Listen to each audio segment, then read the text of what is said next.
नमस्कार दोस्तों, मैं शदाब खान इसके टीचिंग वल्लभ में आपका पुरजोर स्वागत करता हूं। इजराइल और हमास में इस समय युद्ध चल रहा है। गाजा पूरी तरीके से बर्बाद हो चुका है। ना तो वहां पर दवाइयां हैं, ना तो लोगों के लिए खाने पीने की व्यवस्था है, और ना ही जीवन जीने योग्य वहां पर कोई चीज बची है। इस लिहाज से देखा जाए तो गाजा पूरी तरीके से बर्बाद हो चुका है।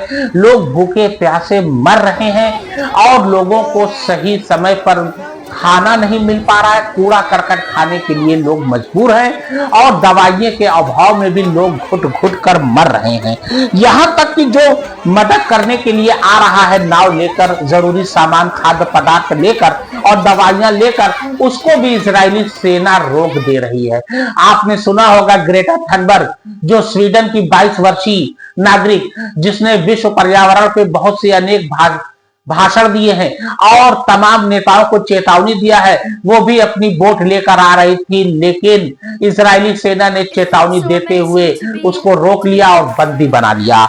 इस समय मदद वाली आखिरी नाव को भी इजराइल ने क्या किया? रोक दिया। इजराइल ने शुक्रवार को गाजा में मानवीय सहायता लेकर आ रहे अंतर्राष्ट्रीय दल फ्लोटिला की अंतिम नाव को भी रोक दिया।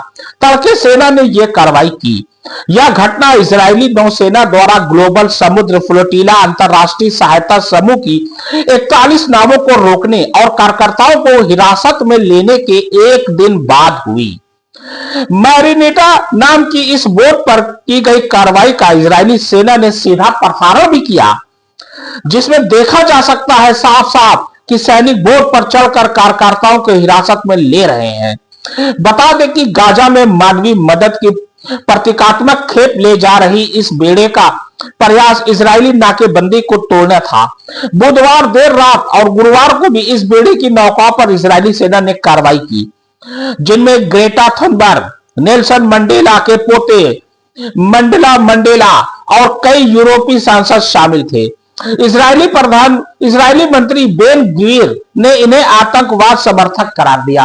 यानी जो हमास गाजा के लोगों की मदद करने जा रहे थे, यानी ग्रेटा थनबर्ग हो गए, नेल्सन मंडेला के पोते हो गए, इन लोगों को आतंकवाद की मदद करने का दोषी पाया गया और इनको आतंकवाद का समर्थन करार दिया गया इजरायली सेना द्वारा। और उधर मैं आपको बता दूं कि उधर दुनिया भर में जोरदार विरोध प्रदर्शन हो रहा है इजराइल के खिलाफ। बेड़ा नौकाओं को रोके जाने और कार्यकर्ताओं की गिरफ्तारी के बाद लैटिन अमेरिका से लेकर एशिया तक सभी महाद्वीपों में प्रदर्शन हो रहा है। यूरोप में मैड्रिड और स्पेन के बार्सिलोना शहर में गुरुवार देर रात हजारों लोग फिर से सड़कों पर उतर आए। रोम, पेरिस और जेनेवा में भी विरोध का इजराइल की निंदा की गई। इटली के सबसे बड़े संघ ने शुक्रवार को एक दिवसीय आम हड़ताल का आह्वान किया। यानी पूरे देश में, पूरे दुनिया भर में इजराइल का विरोध हो रहा है और गाजा पर जो मानवीय अत्याचार किया जा रहा है, गाजा के लोगों को भूखा प्यासा तड़पता हुआ मरता छोड़ा गया है, उन सब के विरोध में, इजराइल के विरोध में पूरी दुनिया एकजुट हो गई है और यूरोप की बहुत सी कंट्रियां एक साथ आ गई हैं और सड़क पर जोरदार प्रदर्शन कर रही हैं और वो कह रही हैं कि ये कैसा अत्याचार है कि किसी को भूखा नंगा प्यासा मार दिया जाए और उसको दवाइयां और खाने पीने के खाद्य पदार्थ की जरूरी सामान भी मुहैया ना हो पाए। हमारी वीडियो कैसी लगी प्लीज कमेंट करिए, फॉलो करिए और सब्सक्राइब करिए। धन्यवाद।